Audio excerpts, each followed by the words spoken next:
चल रहा है ना। हाँ, वही चल रहा है ना, तो इसी तरह कुछ चलता रहेगा सब। चेहरा क्या होने वाला है बिहार में मुख्यमंत्री का? अब देखिए, वो तय होता है चुनाव के बाद, क्योंकि आवे के सवेरे मुहबावल या संजय के तो अच्छी बात है। सर, बिहार में जो है कांग्रेस पार्टी के समर्थक जो है नरेंद्र मोदी जी को उड़ू जुड़ू करते हैं, उसके लिए क्या कहना चाहिए? देखिए, हम उनकी निंदा करते हैं, उनकी हताशा और निराशा उनके लोग बोल रहे हैं। वो पहले से चिल्ला रहे हैं कि अब हम यहाँ सरकार नहीं बना सकते। चुनाव के बाद देखिएगा, वो लोग यही कहेंगे कि हम लोग तो पहले से कर रहे थे कि वोट की चोरी हो रही है। वोट की चोरी नहीं हो रही है। हम तो बिहार में हैं, हम तो वोट चुराने नहीं न गए हैं। आप देख रहे हैं 20,000, 25,000, 30,000, 40,000 लोग हमारे यहाँ आ रहे हैं। क्यों आ रहे हैं? अपने पैसे से लोग आते हैं, गाड़ी घोड़ा करके आते हैं। तो उनको एक विश्वास है कि नहीं, वो नेता हमारा लड़ रहा है, वो सही लड़ रहा है, हमारे लिए लड़ रहा है, उनको भरोसा है। तो उसी तरह मोदी जी पे भरोसा। मंत्री जी, आप हर बार समीक्षा बैठक करते हैं कार्यकर्ताओं के साथ, लेकिन जो है हर बार जो है एकदम पूरा जनसभा कर देते हैं। नहीं, आपने देखा कि यहाँ सिर्फ पदाधिकारी आए थे। जनसभा तो हमारी 21 तारीख को होगी।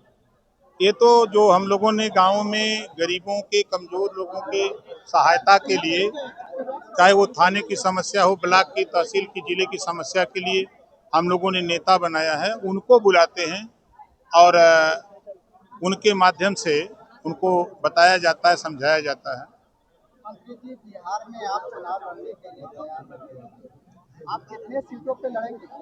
देखिए, माननीय जेपी नड्डा जी ने सूची मांगी थी, हमने 29 की सूची दी है, 29 विधानसभा की।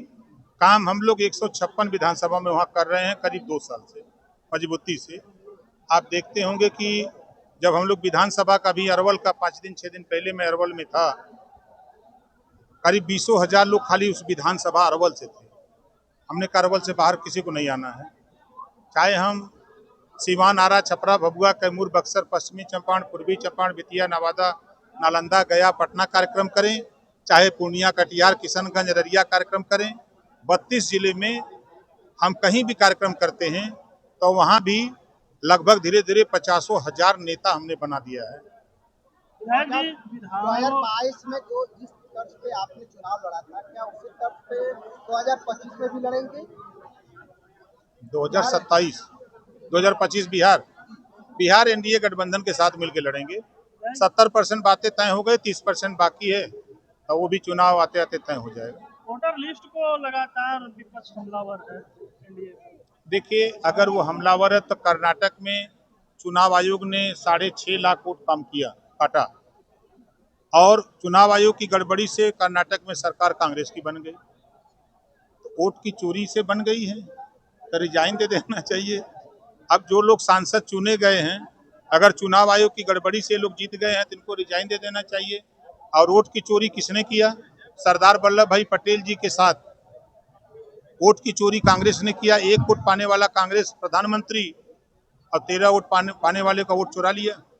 1952 में बाबा साहब डॉक्टर अम्बेडकर जी चुनाव लड़ रहे थे, 78,000 वोट की चोरी करके बाबा साहब डॉक्टर अम्बेडकर को चुनाव हरवाया कांग्रेस ने। बाबा साहब ने एफिडेविट चुनाव आयोग के यहाँ दिया हुआ है।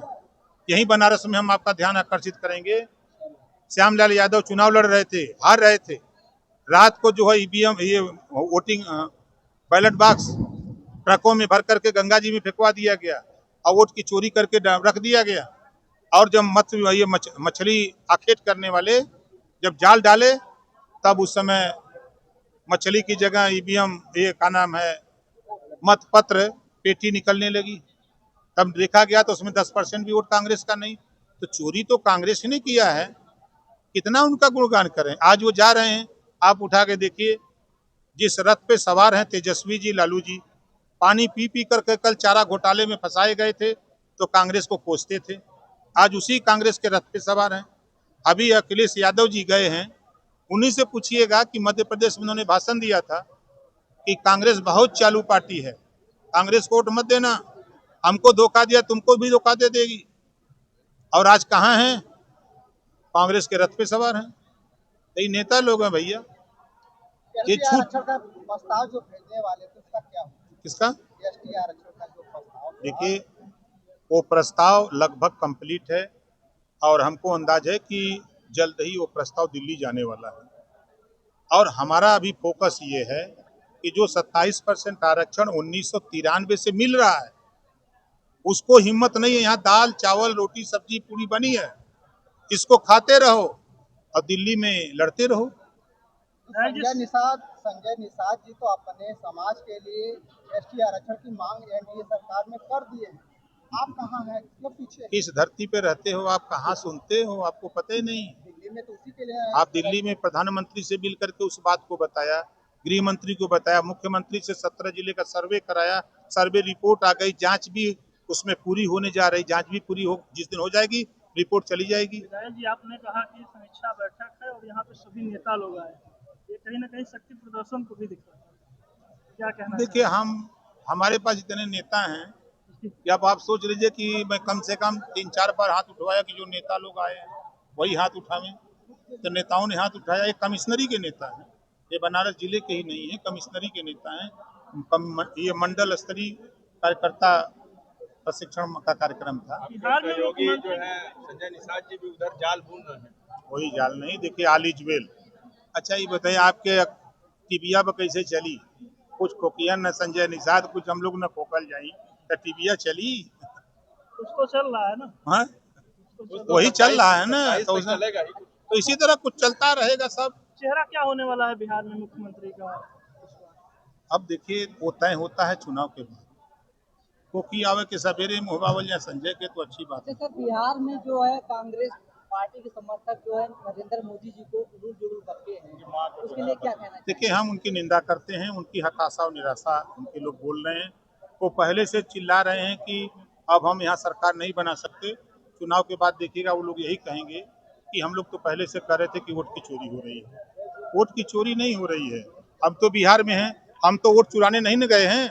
आप देख रहे हैं 20,000, 25,000, 30,000, 40,000 लोग हमारे यहाँ आ रहे हैं। क्यों आ रहे हैं? अपने पैसे से लोग आते हैं, गाड़ी घोड़ा करके आते हैं, तो उनको एक विश्वास है कि नहीं, वो नेता हमारा लड़ रहा है, बहुत सही लड़ रहा है, हमारे लिए लड़ रहा है, उनको भरोसा है। तो उसी तरह मोदी जी पे भरोसा है, उसी तरह उनको नीतीश जी पे भरोसा है। तो इस नाते लोगों को लग रहा है कि हमारे साथ लोग हैं नहीं, तो दिक्कत उनको हो रही है। आगामी आने वाले सालों में 2027 में यूपी में चुनाव, ये सुहेंद्र भारतीय समाज पार्टी युवाओं के लिए क्या है? देखिए, युवाओं के लिए अभी जब जब मौका आता है, अभी 5 लाख बिना ब्याज का बिजनेस करने के लिए हमने स्कीम कैबिनेट से पास कराया। हमने युवाओं के लिए, हम लोग जो अभी बच्चे, विधवाओं के बच्चे हैं, मजदूरी करने वाले गरीब कमजोर के बच्चे हैं, उनको शिक्षा नहीं मिल पा रही है, उनके लिए अटल आवासीय विद्यालय खोल करके निःशुल्क शिक्षा देकर उनको आगे लाने का प्रयास हो रहा है। हम लोग अभी जैसे लगभग 22,000 नौजवानों को रोजगार देने के लिए रोजगार मेला लगा ना लखनऊ में। तो हम लोग देखिए, सबको सरकारी नौकरी नहीं दी जा सकती, लेकिन प्राइवेट सेक्टर में, रोजगार के क्षेत्र में हम लोग कोशिश कर रहे हैं कि ज्यादा से ज्यादा उनको रोजगार उपलब्ध कराएं। मंत्री जी, गठबंधन के लोग जो है मतलब चुनाव आयोग को घेर भी रहे हैं, साथ में फ्लाइंग केस भी दे रहे हैं। अरे सब देखिए, नेता लोग एक तरह बैठ के छानते घोटते हैं, अपने अपने मंच पर उनको ललकारते हैं, उनको ललकारते हैं। ठीक है।